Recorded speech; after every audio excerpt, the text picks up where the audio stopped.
Well, the American Coalition for Ethanol submitted comments to the EPA's recently proposed cuts to the 2018 Renewable Fuel Standard, requesting that EPA forego the unprecedented changes and in the future utilize programs like Smart Sectors to have a dialogue prior to formal proposals. Joining us now is American Coalition for Ethanol Executive Vice President Brian Jennings. Thanks so much for joining us, Brian.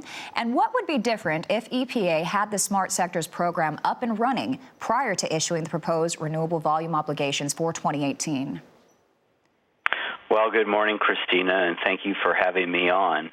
EPA's Smart Sectors program is designed to collaborate with industries that the agency regulates prior to issuing proposed regulations, and that's what we were encouraging that they do.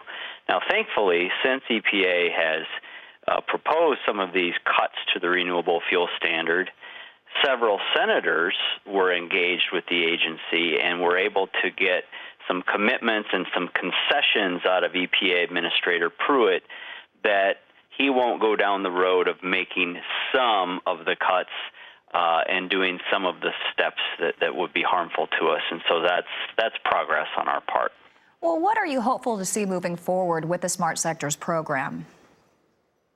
Well, the Smart Sectors program is just an opportunity. It's a forum for us to be able to engage EPA and have a frank dialogue with them about some of the important issues impacting our industry, hopefully enabling them to avoid some of the angst that they frankly created last week with several senators who were concerned about the proposals that they were rolling out.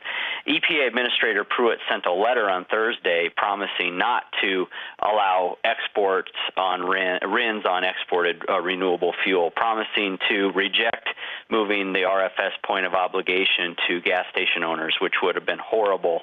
And so we're really grateful that the administrator has taken some steps, frankly, within the last couple of days to remedy some of the issues that we've been concerned about. And many organizations have stepped forward and said the exact same thing. Now, you talk about engaging EPA. How does ACE plan on engaging EPA moving forward from here? Well, we have a variety of ways that we can do that. We are the only renewable fuels representative on the Smart Sectors program, and so we have a direct opportunity and avenue there with the continued meetings we have with the administrator and his staff.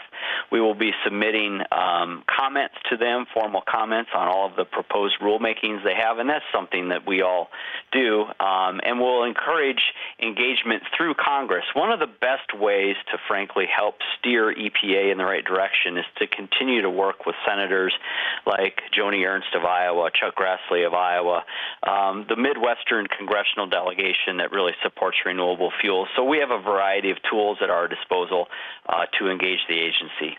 All right. American Coalition for Ethanol Executive Vice President Brian Jennings, we really appreciate you joining us today.